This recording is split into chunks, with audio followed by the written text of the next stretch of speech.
subscribe, like, comment, and share. Assalamualaikum, hai semuanya, aku Dinda.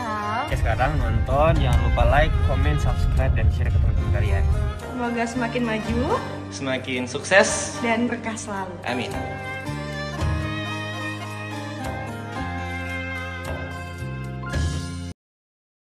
Kalau misalnya kita bicara umur nih ya, Kak Dinda sama Kak Rea aja kan belum mencapai 30 tahun ya. Jadi bisa dibilang sangat muda.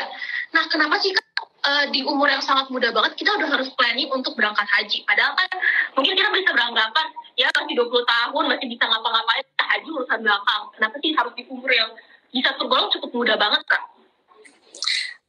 Pertama kita nggak ada yang tahu umur ya, Bu. Bener. Kita nggak tahu apa kan kita kan. Selama ini kan aku sama Ray juga sama-sama kerja gitu, dan kita sama-sama menabung juga, dan pengen aja sih pengen melaksanakan salah satu yang wajibnya ini. Jadi makanya untuk itu salah satu yang kita prioritaskan juga, walaupun kita belum tahu kapannya, ya kita planningin aja dulu. Insya Allah kan namanya kalau kita udah ada niat, insya Allah kan pasti dipermudah lah sama Allah gitu.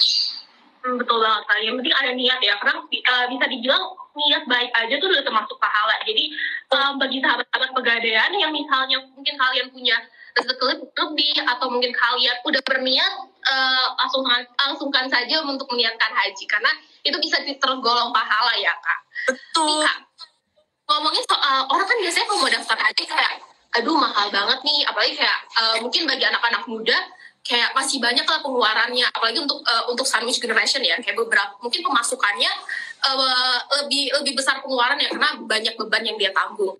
Nah, gimana sih tips and trick untuk Kak Dinda Hao dan juga Kak Rai sendiri untuk mengatur keuangannya biar bisa juga daftar porsi haji?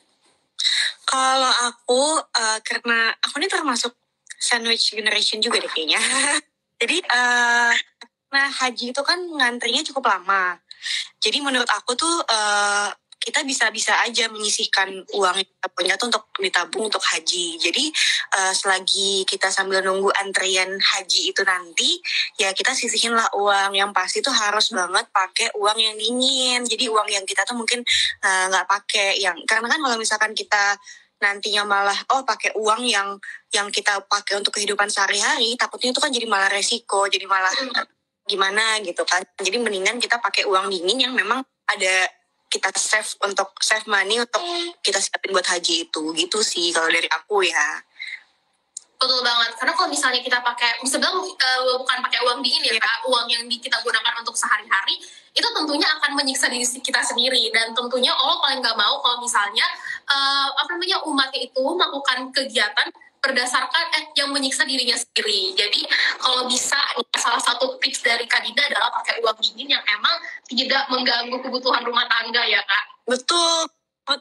Makanya ini buat teman-teman nih yang seangkatan sama aku, ayo kita semangat yuk biar kita bisa menunaikan ibadah haji. Makanya mulai nabung. Amin ya Allah. Amin. Karena kita juga nggak tahu ya, Kak, rezeki nggak ada yang tahu kapan kita bisa diundang sama Allah untuk melaksanakan ibadah haji, kan nggak ada yang tahu. Jadi yang lebih baik utama adalah niatnya dulu ya, Kak. Nah, Kak, aku mau nanya nih soal gimana caranya Kak Dinda sendiri nih untuk untuk tambah penghasilan untuk nabung persiapan haji. Karena kan seperti yang kita tahu nih ya, mungkin bagi banyak masyarakat Indonesia, dia cuma punya satu penghasilan, atau mungkin dia cuma punya satu penghasilan tetap, jadi tidak ada tambah-tambahan untuk pembiayaan haji. Nah, kalau dari Kak Dinda sendiri, gimana sih caranya tambah-tambah penghasilan selama nabung untuk persiapan haji? Kalau aku selama nabung, aku pasti pengennya sih investasi ya. Kalau misalkan kita ada uang berlebih, tuh kenapa enggak kita sisihkan uangnya untuk investasi? Karena kan uangnya juga bisa berkembang dengan ada investasi. Belum lagi hasilnya itu tuh bisa kita pakai buat nantinya kehidupan pas nanti di tanah suci. Jadi banyak yang kita bisa lakukan dari hasil investasi tersebut. Jadi ya investasi itu menurut aku salah satu hal yang penting yang kita akan lakukan selain menabung gitu. Menarik nih, tadi Kak Indo udah sebut-sebut soal investasi. Kenapa sih Kak investasi? Karena mungkin bagi sebagian orang investasi itu sangat beresiko sekali, jadi mereka tidak memilih untuk berinvestasi. Mereka tetap memilih untuk ya udah pakai cara yang konvensional aja, tetap menabung uang di bank atau mungkin tetap menabung uang di rumah. Kenapa sih Kak harus investasi? Karena investasi itu kan yang pertama kan satu yang kayak aku bilang tadi tuh, itu uang yang kita investasikan itu bisa jadi berkembang nantinya, bisa kita pakai juga. Tapi ingat, kita harus cari yang benar-benar minim resikonya. Karena kan takut misalkan kita investasi hal-hal lain, misalkan kayak saham atau apa gitu kan, gambling, atau mungkin kita belum tahu nantinya bagaimana. Jadi carilah yang minim banget resikonya untuk investasi gitu.